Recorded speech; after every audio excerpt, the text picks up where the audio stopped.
Denver is the sixth fastest growing metro area in the U.S. based on population and economic growth, and is also listed as one of the top 10 cities for entrepreneurs to launch their startup. We are really in a remarkable place that can show the world what entrepreneurship can do in a range of contexts. To meet the demand and encourage government employees to pursue their innovative ideas within their position, the City and County of Denver partnered with Silicon Flatirons and launched its Governmental Entrepreneurial Leadership Accelerator program this year. This is not a small step for a mayor to take to have 9 of his or her employees go through a 12-month, in effect, leadership development opportunity. To support the program, $4 million was invested. We made an investment to support your high-growth entrepreneurs, to keep them and build the entrepreneurial ecosystem in Colorado. We're going to give you the keys. We're going to unleash the talent in your ideas by saying innovate. Innovate with the greatest innovation you can come up with. Innovate. This pilot program, believed to be the first of its kind in the country, brings together City and County of Denver employees and Colorado law students as fellows to encourage innovative problem-solving to public policy matters. The Gala program continues the tradition today. It continues the tradition of by connecting city employees with innovators, job creators in our community to find solutions to some of our most pressing issues. Our first ever Gala class, congratulations to you. This is phenomenal. You've done some great work over the last 12 weeks. Let's see how good you are. 4 teams did just that, present the mayor and a panel of judges their solutions to pressing city policy issues. Here is a highlight of those presentations. Our goal is to increase composting within the City and County of Denver in areas where it's already a service. Denver's composting program began in 2008 with a pilot. Since then, it has expanded to 5 routes, with 2 additional routes being added by the end of this year. Residents pay $9.75 a month for the service. Of the 90,000 eligible homeowners who live on composting routes, only 8,600 subscribe. This is roughly a 10% subscription rate. Now, these 10% of subscribers help contribute to Denver's 17% recycle rate. Now, the recycle rate is a key metric used by Denver and cities across the country to measure the success of their waste diversion programs. The recycle rate is the percentage of the waste stream that is both composted and recycled. It is also referred to as the waste diversion rate because it's the percentage of the waste stream that is being diverted from the landfill. So in breaking down Denver's waste stream and 17% recycle rate, Denver only composts at 2% rate, with 15% being recycled. Together, composting and recycling make up Denver's 17% recycle rate. The other 83% of the waste goes to the landfill. Denver's waste stream has the potential to be made up of 50% composting, 25% recycling, and 25% landfill. As you can see, composting has the most room for growth and the greatest potential to impact Denver's recycle rate. However, since Denver only composts at 2%, Denver's recycle rate is far behind that of comparable cities. Denver's recycle rate is only half of what Boulder's doing down the street. It's only half of the national average, and only halfway to our 2020 sustainability goals of 34%. Now, if the city chooses not to take action and not to capitalize on the potential within the composting market, Denver's recycle rate is projected to be at only 22% by 2020. Once again, this would leave Denver far below comparable cities, far below the national average, and far below our 2020 sustainability goal of 34%. So what are these other cities doing that make them so successful? To find the best management practices, we conducted a comparative analysis of 3 cities with exceptional recycling rates and 1 city just down the road from Denver. We found the best management practices include some form of active legislation, aggressive waste diversion goals, incentive to keep organic materials out of the landfill, and finally, investment in education and outreach to grow your waste diversion programs. Now, as you can see, Denver solid waste management is swimming against the current. There is no active legislation that supports composting. There are waste diversion goals to only hit the national average by 2020.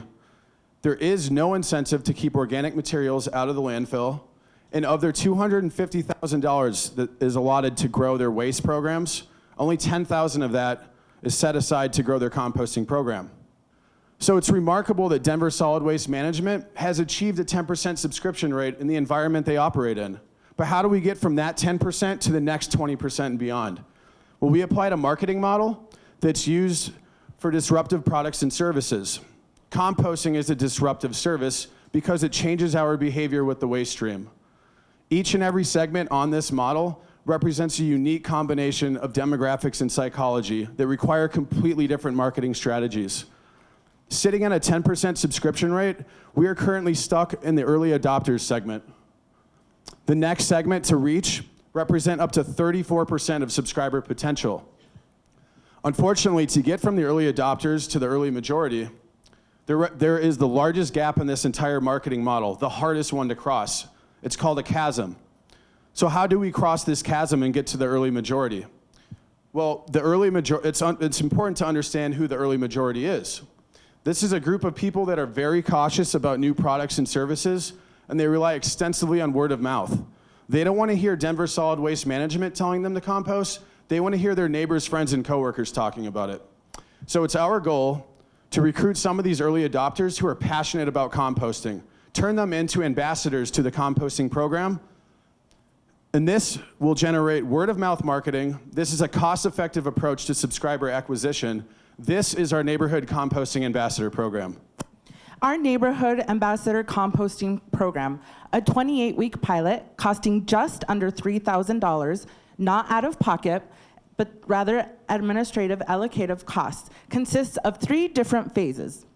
Phase 1, enlisting the faithful. This is basically a call to action for 43 Denver residents who are current composters. During this phase, we will engage our ambassadors in a 2-hour dynamic training, offer incentives, and basic skills on social media marketing. Hyper engaging with this small but vocal minority is going to be our key entrepreneurial resource to cross Denver over into our next marketing segment. Phase number 2, we like to call Ambassadors in Action. During this time, our ambassadors will recruit, educate, and engage fellow citizens in our composting services. Let's take a look at how that might work. Just yesterday, Margaret posted to nextdoor.com questions about composting and where she can take her composting material. This would be a perfect opportunity for one of our ambassadors to engage with Margaret. Second, Dave, hypothetically, signed up to be a compost ambassador. He just posted information to his block-specific Facebook page.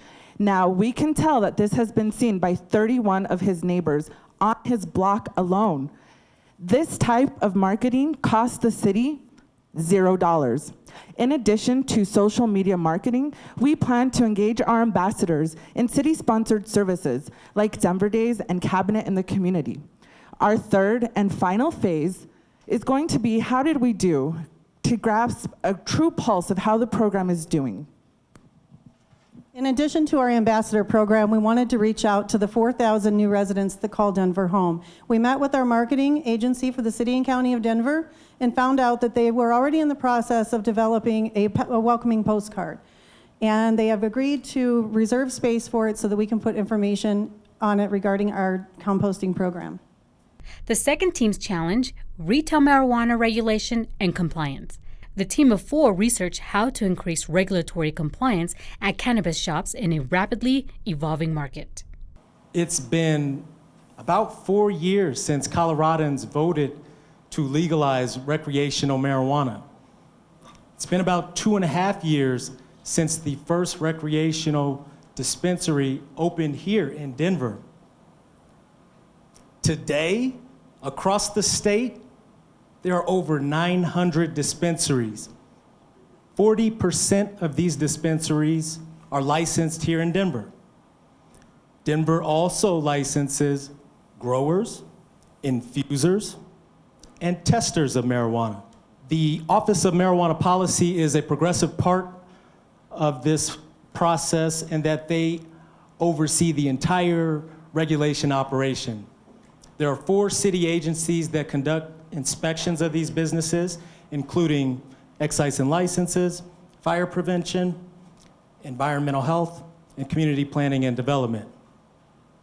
Colorado is truly at the forefront, being one of only 4 states to have legalized recreational marijuana thus far. And in this short period of time, Denver has proven to be a leader, showing to the state and to the rest of the world how government can effectively regulate in this area. The problem is, even though we have robust regulations that are rigorously enforced by the city, we still have high rates of non-compliance across all of these city agencies. For example, 85% of inspections conducted by the fire department yield at least one violation. 85%. Violations sometimes lead to re-inspections, which means more money, more resources from both the city and the industry. So our proposed solution to increase compliance within the City of Denver marijuana regulatory scheme would be to use a proactive education and marketing campaign that utilizes existing resources. The campaign is made up of 4 steps. First, to connect with the industry. Second, to educate. Third, to challenge. And fourth, reward. Starting with the first step, to connect with the industry. The city can do this in a number of ways, by increasing online presence and driving traffic to the website, by utilizing existing resources. The website has quite a bit of information, very useful. It provides very helpful information. If each inspection agency were to post their inspection checklist to the website, this would actually allow the industry to understand what the city is looking for in their inspections.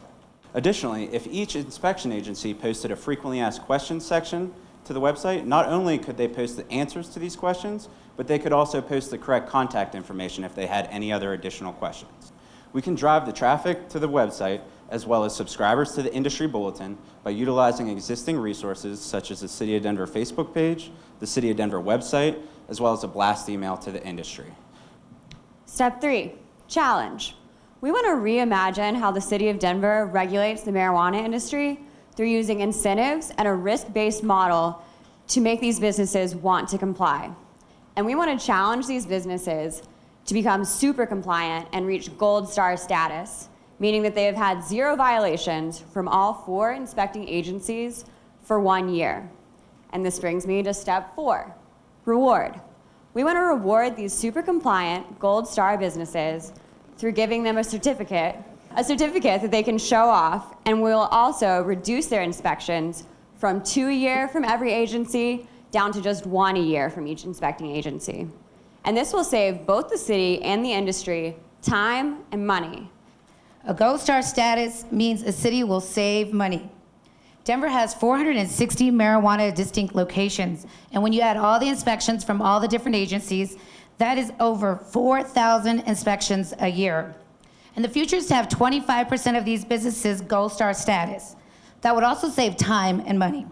That's 770 less inspections, saving the city over $37,000.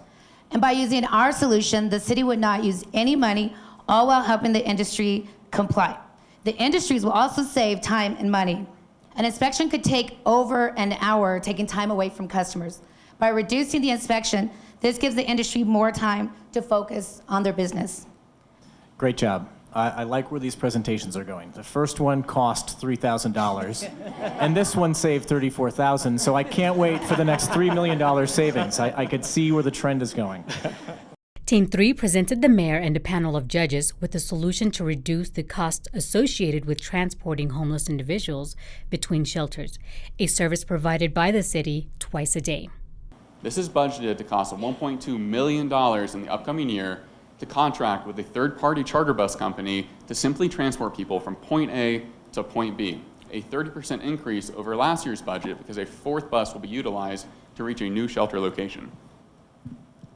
So rather than sinking $1.2 million into the current charter transit system, contracting it through a third-party vendor, we propose that the city purchase and operate 3 school-type buses similar in capacity and comfort to those currently utilized, but at a much more economical cost and outfitted with features that these charter buses don't have, such as accommodations for homeless folks.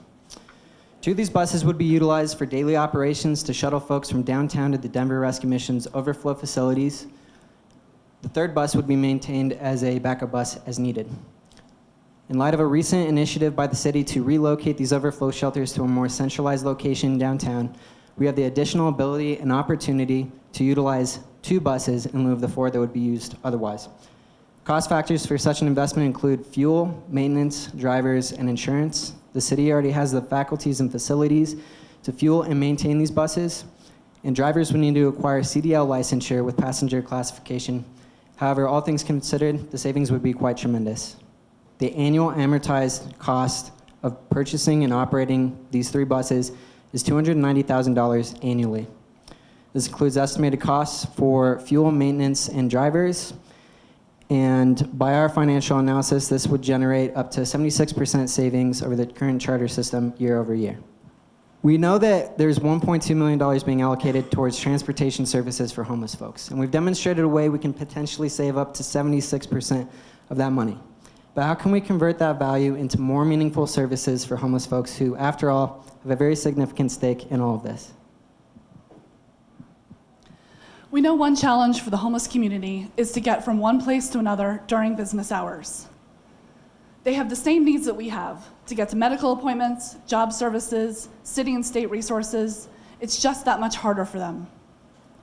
Yes, they could take RTD, and if you squint at this map that shows some of the major shelter and service locations as well as existing RTD routes, you can see that it could take them multiple buses to get from one place to another and still require significant walking. Our proposal is to create a homeless-specific shuttle service that connects the homeless community with the services that they need during the day. The purchase of 2 buses, one of which would be a backup, fuel, maintenance, and a driver would only cost $135,000 a year. This is a sample of our proposed route that includes important services like the DMV, Social Security Office, Denver Health, and Denver Human Services. We know that this can work because Houston has had a similar shuttle running for several years very successfully, and they are a larger city with a larger homeless population. In addition, we think that this shuttle service can help distribute the homeless across services that have available capacity. It could help increase access to job interviews and could potentially help probation compliance if those stops were included in the route, reducing recidivism for probation violations. Restructuring the current overflow system and designing the new homeless shuttle service introduced us to a new challenge. The city is currently facing a significant reduction in the number of available drivers. To solve this issue, we spoke directly with local homeless service providers and were struck by the success of their work programs. These work programs have historically placed 75% of program participants into full-time positions following their training and internship periods. We propose partnering with Public Works, local technical schools, and homeless service providers to teach automotive technical and CDL qualified driving skills. We would also like to train homeless individuals to remain on the shuttle service during the day to help disseminate information to individuals before they access the local services. Using Houston as a model, they were able to increase the overall access to these services, as well as help place program participants into full-time positions at local businesses that required a similar skill set. Our goal of this $50,000 investment is to one day create a bus and a shuttle system that is fully sustained by the people it directly serves, the homeless community. The 2017 budget for the existing charter service will be $1.2 million. Our solution, an in-house overflow alternative system, a shuttle service, and a work program would only cost $475,000 per year. So we're creating value-added services for this community and still saving the city a significant amount of money. So I just want to appreciate you guys for being given an issue labeled homelessness and doing a ton of work to narrow it down to something actionable, transportation. Awesome. In today's world, the internet dominates how we work, communicate, and learn. Team 4 created solutions through their Homework Home project, giving all students online access. Homework Home seeks to provide Denver students with affordable, low-cost internet and a home computer. Today, 7 in 10 teachers assign homework online. But we know that not every student has access to high-speed internet in the home. Students who don't have access to high-speed internet or a computer in the home are part of the homework gap. Students in the homework gap are disproportionately located in certain parts of the city, in West and North Denver. Our problem? Students can't do their homework. Our solution? Homework Home. Homework Home is a comprehensive 4-part model that has the potential to eliminate the homework gap for up to 9,000 middle and high school students in the areas of most need in Denver. Our 4-part model is computers, connections, training, and evaluation. Lincoln High School is in West Denver, squarely within the homework gap. Inside Lincoln High School is a brand new charter school called Compass Academy. Compass Academy has 240 6th and 7th grade students. 98% of these students are on free and reduced lunch. This is a national indicator of students who are in the highest need. 93% of these students are Hispanic. 75% of Compass's students are English language learners. Homework Home is proposing a pilot program at Compass Academy for the 16-17 school year. At the end of the school year, we will have actionable metrics that we will have evaluated to prove that we can move the needle on the homework gap. We want to pilot our program first, see how effective it is at closing the homework gap and the 4 parts themselves, before we scale it to other areas in Denver. So now that we know where we want to focus our efforts, let's talk more about our 4-part model. In order for our pilot at Compass Academy to be successful, we need 4 things: computers, internet connections, training, and evaluation. For computers, Homework Home will partner with PCs for People to provide a computer to each of Compass Academy's 240 students. PCs for People has generously offered to donate half of those computers. For internet connections, PCs for People will also provide mobile hotspots, which provide affordable, reliable, and best of all, unlimited data internet access. We will distribute these PCs and mobile hotspots at Compass Academy's Back to School night on September 8th. Now, computers and internet alone are not enough to ensure that our pilot model will be successful. We also need to have parents understand the technology that will now be available to them. To do so, PCs for People will conduct a basic tech training and literacy class for each parent at Compass Academy. Compass Academy will then get parents signed up for things like email accounts and other vital resources that keep parents involved in their child's schooling. Compass will also advertise amazing existing programs that are going on in the city of Denver through DHA's Connect Home program and through the Denver Public Library system. The 4th part of our model is an evaluative piece. Compass Academy will work with the University of Colorado Denver School of Education to study how effective our model at Compass Academy is for the 16-17 school year. The study will answer questions like, is homework completion increased? Is the quality of work increased? Is classroom participation increased? And last, is our model actually effective at keeping computers and internet in the homes of these students? The point of partnering with an academic institution is to prove that we can truly move the needle on the homework gap. Now, I bet you're thinking, what does this cost? One of us is. The Homework Home pilot at Compass Academy for the 2016-2017 school year will cost $50,000, $9,000 of which is already funded. Now, if our model is able to scale out to the rest of the students in the homework gap, we believe that it would be a candidate for a social impact bond, which could fund this program long-term and ensure its success and viability. We envision that in the 2017-2018 school year, the Homework Home model will scale out to the city of Denver to address the market need throughout the city. Currently, in Denver, there are many outstanding programs that are connecting residents to the vast opportunities the internet provides. Connect Home, through Denver Housing Authority, works with its residents in DHA properties.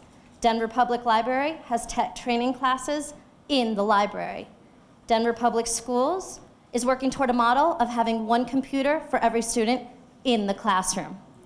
Homework Home builds on these amazing efforts, filling a gap with a student-centered approach in the home. Every program needs a lead. And Scott Cardenas, the City and County of Denver's Chief Information Officer, has generously offered to be the head of this effort, connecting partners who are already on board and ready to jump in. Stephen and Marla shared the Homework Home model and why it is needed. I want to tell you about two different students' experiences with online learning at Compass Academy. Last year, a motivated science teacher at Compass, Kyle Forsyth, developed a program, an innovative curriculum that combined classwork and homework using Google Docs, which required a computer and internet in the home. Joan was a bright and engaged student who became quiet and withdrawn.